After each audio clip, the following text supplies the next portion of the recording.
Premièrement, j'aimerais vous remercier toutes et tous pour cette participation remarquable.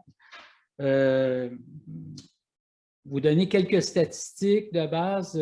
Vous êtes au-delà de 400 personnes à vous être inscrits au colloque du CEF. C'est sûrement l'assistance record qu'on a eue en termes d'inscription.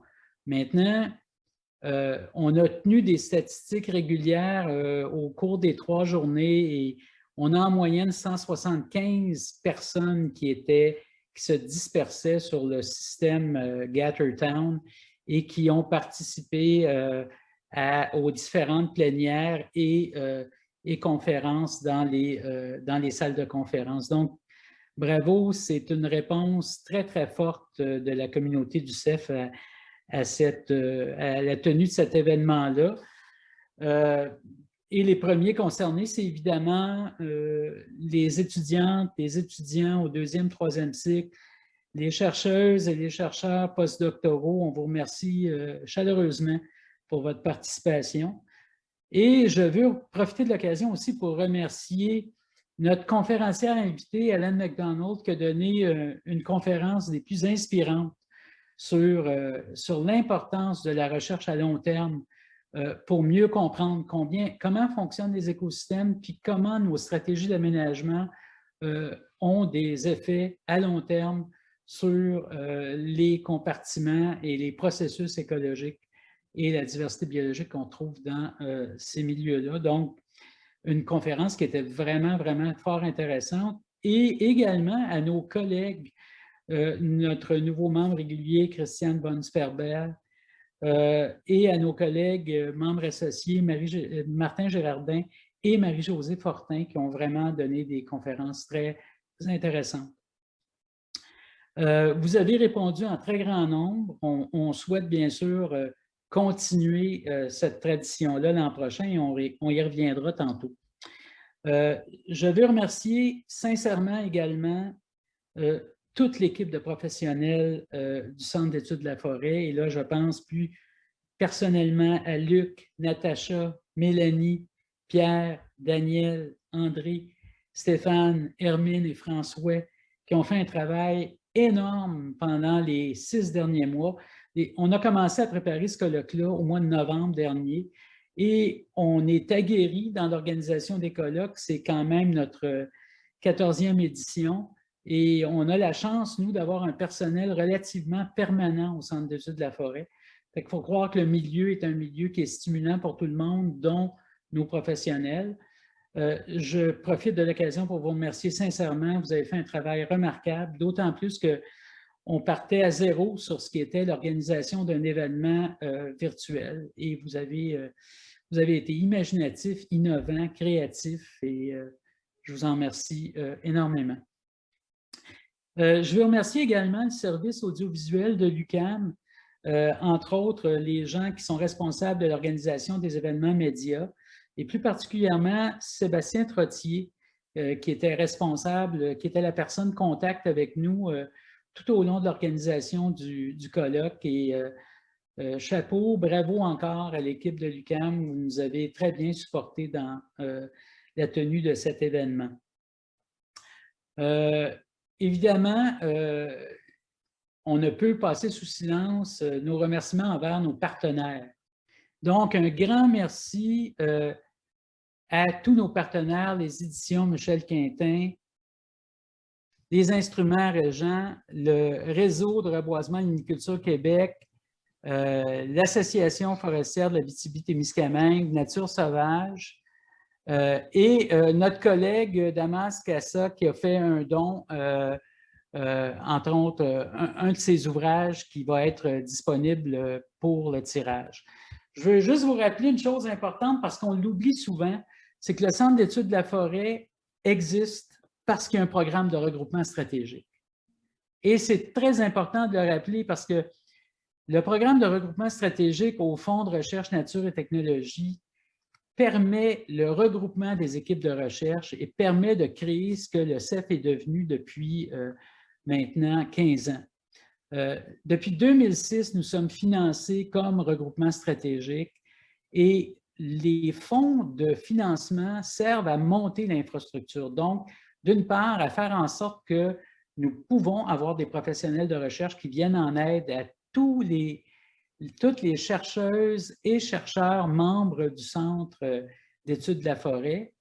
Et notre stratégie de fonctionnement a jusqu'à maintenant été très axée sur cette formule-là, qui, à mon avis, est une formule gagnante, mais sans le support du FRQNT, on ne serait pas en train de tenir le type d'événement qu'on tient présentement. Donc, je voulais le faire, d'autant plus qu'on est actuellement en pleine consultation. Le gouvernement du Québec consulte la communauté scientifique québécoise pour la nouvelle mouture de sa stratégie québécoise de recherche et d'innovation. Et c'est important de rappeler que le programme des regroupements stratégiques, c'est un programme phare dans la fédération des efforts de recherche au Québec. Voilà pour les remerciements. Et là, je pense que maintenant, on va passer au prix. Donc, le premier prix qu'on remet aujourd'hui, c'est le prix pour la participation au Icebreaker, au brise-glace qu'on a eu la semaine dernière. Et c'est un prix de participation qui est accordé à 2 personnes, Juanita Carolina Rodriguez de l'Université du Québec en Abitibi et une autre personne qui était présente à cet événement-là, Akib Hassan de l'UQAT. Donc, chacun d'entre vous recevra une carte cadeau d'une valeur de 50 $ des libraires. Donc, bravo à vous deux. Et nous passons maintenant aux autres prix. Pour ce qui est de la présentation orale, vous savez tous qu'il y avait un jury qui évaluait les présentations orales et qui se promenait dans chacune des salles. Et évidemment, les présentations orales et le prix présentation orale, c'est pour les étudiants et non pas pour les membres réguliers ou les membres associés. Et on fonctionne de la façon suivante. Cette année, un premier prix de 1 000 $ versé par le Centre d'études de la forêt à la meilleure présentation, un deuxième prix de 500 et un troisième prix de 250 qui est versé à la troisième meilleure présentation. On offre aussi, en fait, la revue Le Couvert Boréal offre un abonnement d'1 an et l'opportunité d'écrire un article de vulgarisation à chacun des lauréats. Alors, cette année, les gagnants sont, pour ce qui est de la deuxième et de la troisième position, en fait, on s'est retrouvé dans une situation assez spéciale. 3 personnes ont terminé en deuxième position.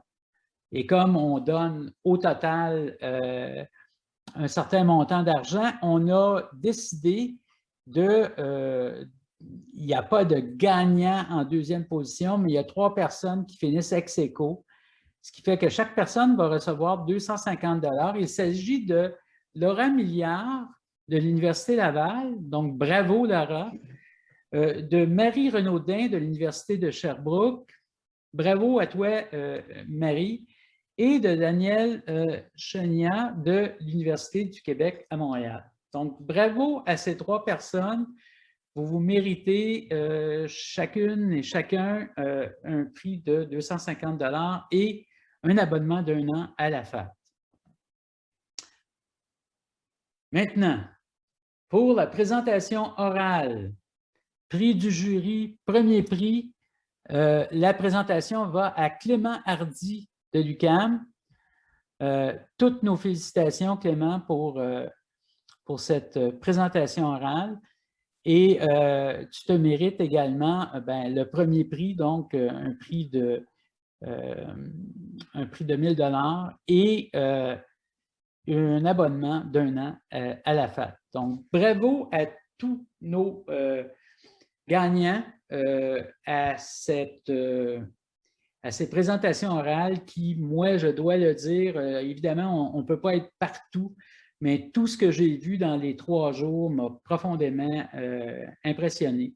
D'année en année, la qualité des présentations nous rend la vie dure, nous les profs, parce qu'être à la hauteur de nos étudiants pour être aussi clair et aussi solide dans les contenus visuels, ça nous, comment dire, ça nous pose le défi de tout le temps aller plus loin. Donc, bravo, bravo à vous tous et toutes. Pour ce qui est maintenant des prix affiches,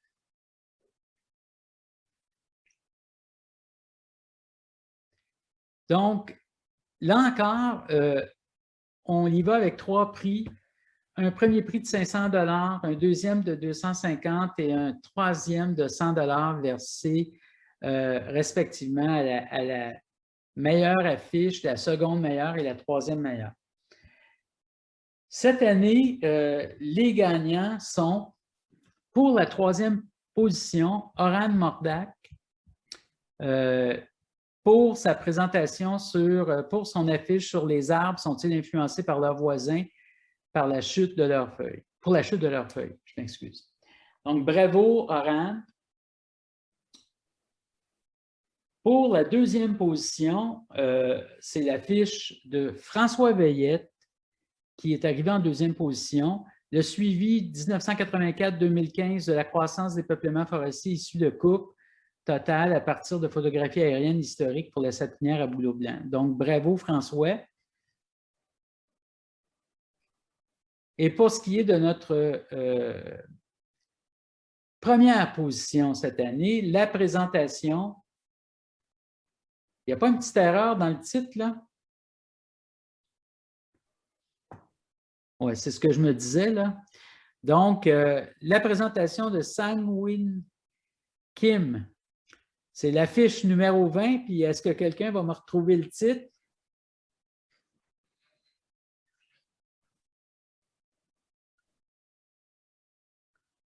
Donc, do partial harvest promote regeneration and microbiome of black spruce stands? Donc, bravo Sang-Won, une excellente prestation et tu te mérites la première position.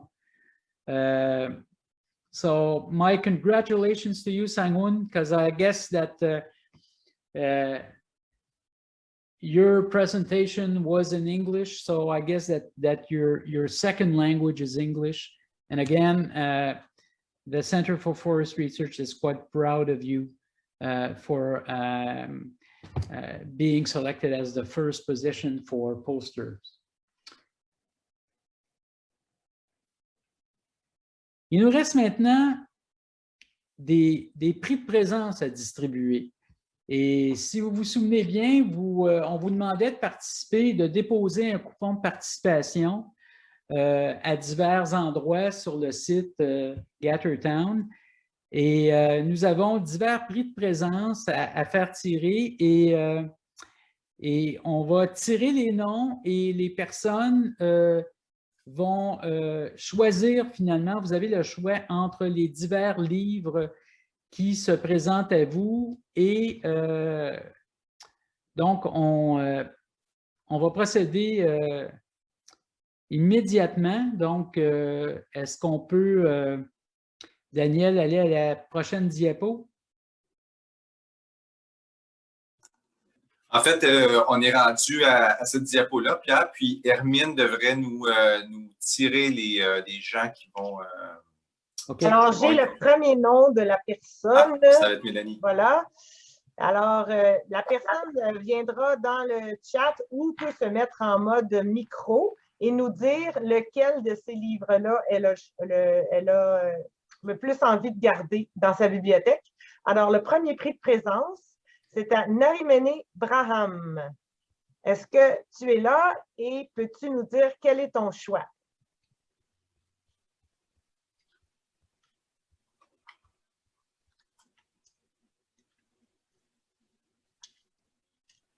Alors, je sais que tu es là. Alors, il choisit champignons comestibles, un petit gourmand. Voilà.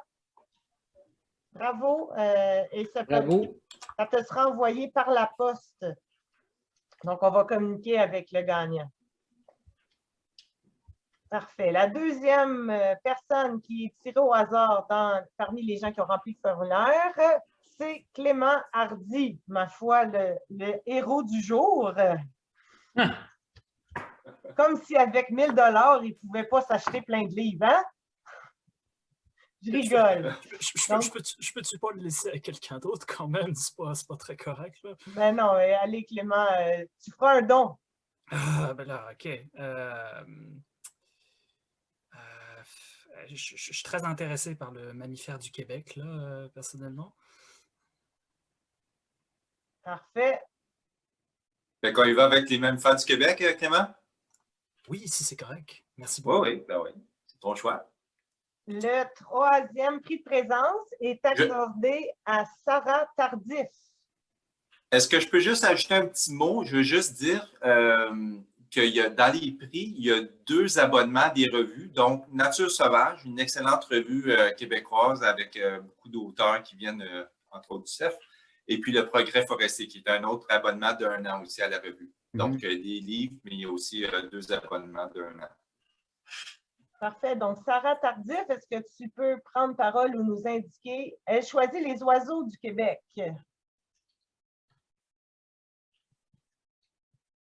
Super. Alors, la prochaine personne qui est gagnante, c'est Ève Rioux.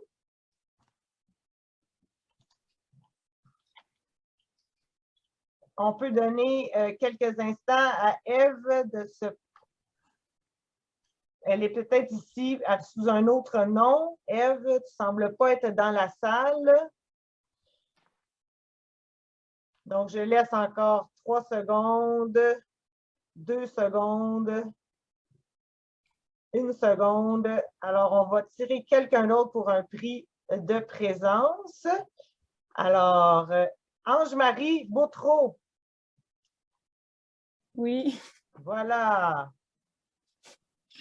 Je vais choisir Nature sauvage.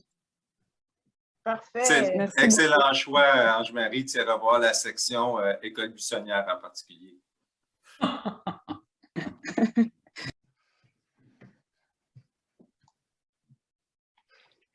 La prochaine personne gagnante, j'ai nommé Mariano Fellman. Bah, merci. Bah, chez Insectes des arbres. Je vais prendre. Merci. Félicitations, Mariano.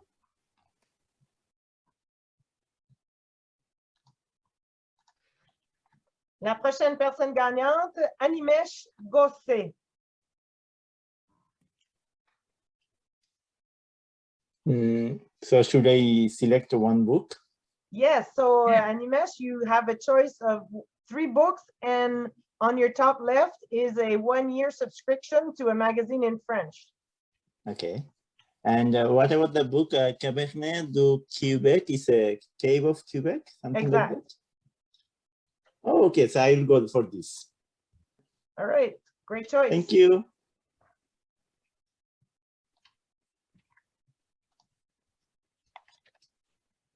Alors, le prochain nom qui est tiré, c'est Pamela Allison.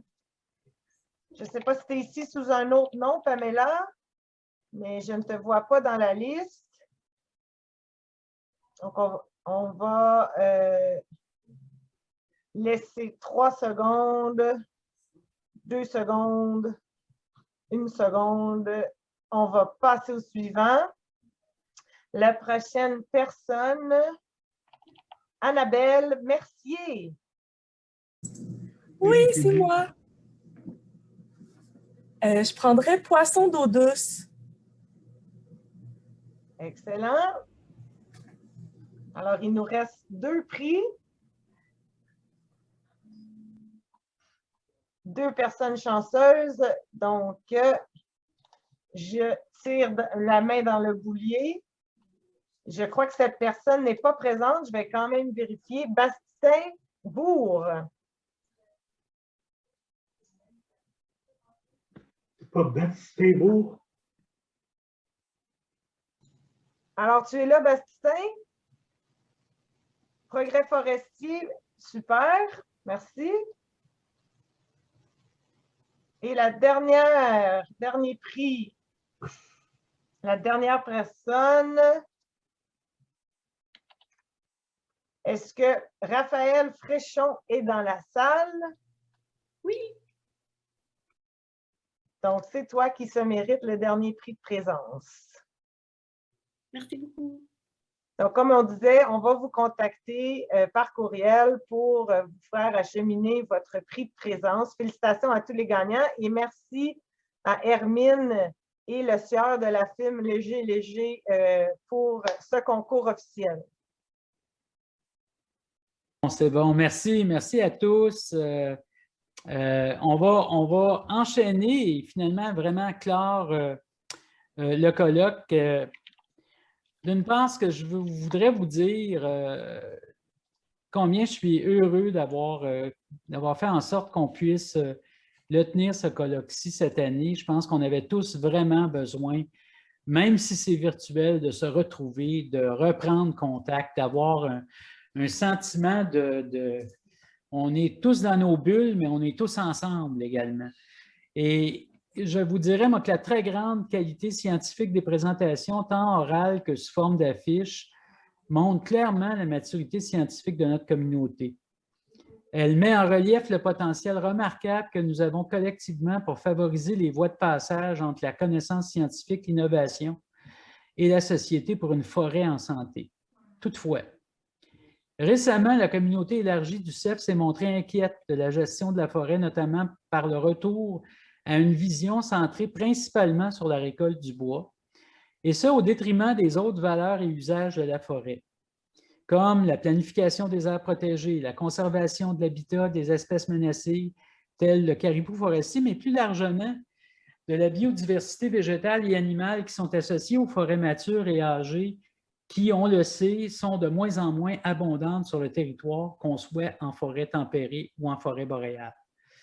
Cette vision est à contre-courant de l'esprit même de la loi de l'aménagement durable des forêts et de son approche charnière d'aménagement écosystémique, qui, rappelons-le, est un des éléments clés de la contribution du Centre d'études de la forêt à un changement de vision de paradigme de la gestion forestière.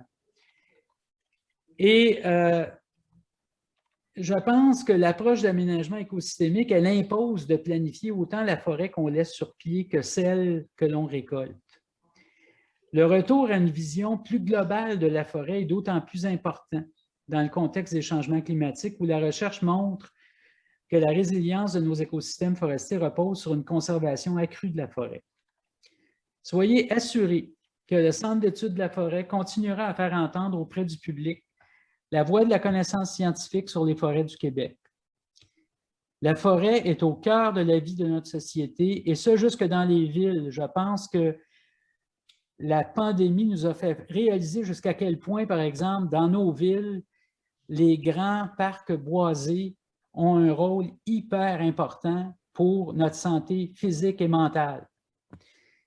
Je vous remercie donc tous et toutes pour votre enthousiasme, votre participation active à cette 14e édition et vous dis à l'an prochain pour une 15e édition qui, je l'espère, cette fois, sera en présence.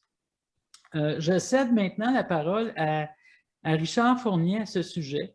Richard a quelques mots à vous livrer sur la suite des choses avec son background, son arrière-scène tropicale. Voilà, Richard, je te laisse la parole. Merci Pierre. Donc, le mot pour la fin, bien sûr, pour la continuité de l'événement. François Rousseux et moi, on avait bien préparé l'événement l'année passée. Malheureusement, les circonstances ont fait qu'il a fallu le reporter. Je suis très heureux d'avoir eu le colloque sous sa forme actuelle en virtuel. Ça nous a permis de se rencontrer. Donc, l'an prochain, un rendez-vous en Estrie pour recommencer le cycle de promenade des colloques dans les différentes régions du Québec, puisque c'était l'occasion manquée l'an passé. Et on reprend le collet de la préparation pour vous inviter en Estrie. Ça ne ressemblera pas à mon arrière-plan, mais quand même, c'est le sud du Québec. Et puis, bien sûr, c'est juste de garder ça en tête. Si vous avez des suggestions pour des présentations de plénière, des sujets, toutes sortes de choses, surtout ne pas hésiter à nous envoyer des messages à ce sujet-là, à Luc Lauzon, bien sûr, à Pierre, à moi. On est très réceptifs pour voir tout ça. Le tout va se préparer de façon très intensive à l'automne. Donc, on va saisir tous ces messages-là pour vous faire une occasion en présentiel pour qu'enfin on puisse se voir, se parler et avoir un colloque pour lequel on revient dans la bonne tradition du colloque du CEF en présence. Voilà. Merci à tous et à l'année prochaine. Merci beaucoup, Richard. Je voudrais juste demander aux gagnants des présentations orales et des affiches de rester dans la réunion et de mettre votre caméra ouverte afin qu'on prenne une photo virtuelle des gagnants, comme est la tradition. D'habitude, on fait ça sur le stage, mais là, on va s'adapter. Et après ça, je vais laisser à Pierre le mot de la fin.